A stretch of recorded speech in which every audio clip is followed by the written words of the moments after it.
Rayshun is my cousin. Like I said, he's something like a mentor to not only me, but a lot of people in this community, a lot of people in this city look up to him.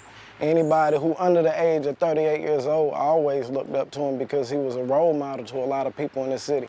He was something like an individual that I am, showing positivity and love and communication throughout this city with a lot of people who did not show it to other people.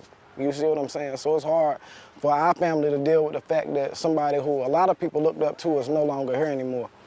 And it's real hard when you got to wake up or go to sleep and wake up and realize that somebody who you love is no longer here due to gun violence. We ask a lot of people to put the guns down, and it seems like a lot of people say they get the picture, but they don't get it until there's somebody in their family. And that's the sad thing about life. You don't understand how somebody feels until it's in your backyard or a part of your family, in your bloodline. That's the only time a lot of people start really waking up and seeing the picture for what it really is. And that's a sad factor. You shouldn't wait till you wake up and realize that somebody no longer here anymore for you to be able to justify that you should change your ways of thinking. This all starts from the heart, it all starts from the mind. And a lot of people ain't really realizing that this is a critical way that you have to live when every day you wake up, you're waking up to gunshots ringing in the middle of the night or early in the morning, or somebody in your family being took away from here due to gun violence because somebody chose to pick up a gun and pull the trigger. Why so much violence? Why are people resolving their differences with guns? People resolving their differences with guns because people don't lose their insights or their ways of really understanding what life really about. When you don't have a positive role model in your life, when most of these children are coming up in broken homes, when most of these people coming up living out of anger and not even understanding what life really about, you can understand why there's so many guns being picked up. When you living out of anger and don't even understand what self-control is, you end up going into this trap.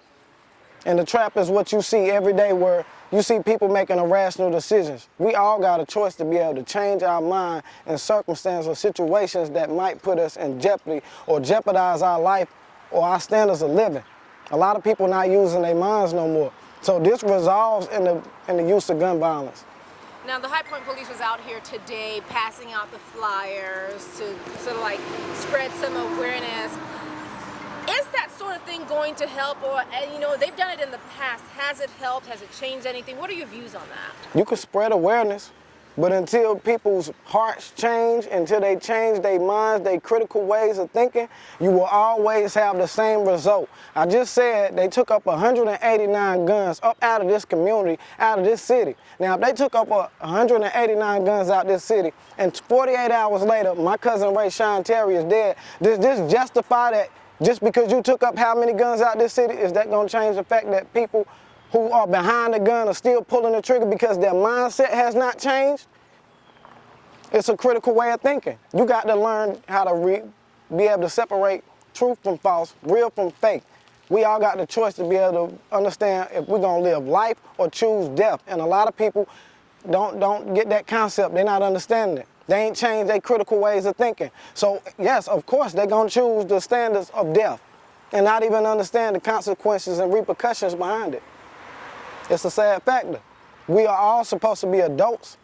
If we gonna claim that we grown, why can't we make adult decisions? That's what's going on in this community right now. So many people claim they're grown. You don't listen to your mother, you don't listen to your father, you don't listen to your grandparents, and when you get in a critical position in life, the first thing you want to do is cry out for help for somebody to help you, but you weren't even trying to help yourself to help them in the time of need. That's what's going on. People we're not understanding our hearts no more. We're not understanding how to use our minds no more. We're not on the understanding level. So our ways of thinking is very critical and results in tragedies like this. And everybody hurts. Everybody hurt. Who win? Who win when your son or your daughter choose to go out here and commit a crime that they know eventually they're going to have to do the time, or if they don't do the time, what's going to happen to them? If you think that you win by doing a little bit of time by a judge, you still have to understand that the result of your crime really resides with God. So whatever crime you did do and this judge gave you 10 to 20 years, your ways of thinking might still be the same when you come home. You still might have the mindset if you ain't changed your heart in the process of you doing that time. So therefore, God got to deal with you. And that's what's gonna happen if these people don't, that's what's happening now. We're seeing so many results of death happen in our cities, in our communities, because people have failed to change their mind. You see this happening before your eyes daily, and still and yet, I tell people plenty of times, do the eyes that you use daily not deceive you? Yet, you still love the things that hurt you. How? How can you love something that hurt you? You love somebody picking up a gun and taking out your loved one, but you quick to scream at their funeral that you wish they were still here. That's a powerful message to send out. When you say you love somebody so much, but then when the next man, the next woman is laying down, you don't see a lot of these individuals showing up to these people's funerals. Why? Because they didn't love them the way they love their family member. I said it take for it to happen in your own bloodline, in your community, in your backyard, in your eyes, in your face for you to understand how to change this or want to change it. You gotta get the feeling. People don't lost that feeling. So if you lose the feeling of love, you lose the feeling of respect. And that's what's happening right now. We lost respect for one another. He wouldn't be dead if we didn't lose respect for one another. He'd still be here. That's what's going on. The only thing I'm saying is we gotta change our hearts, change our ways of thinking. Stop thinking that the result of life is resulting in gun violence. That's death. That's the result of death, time wasted. You can't get that back, just like we can't bring my cousin back. Anybody got time to do that? We got time to pull triggers and go do 10, 20 years, but we got time to try to bring somebody? We can't. You gotta start right here. You gotta change your heart and you gotta change your mind. You don't change that, then this is gonna be the result. Well, thank you so much for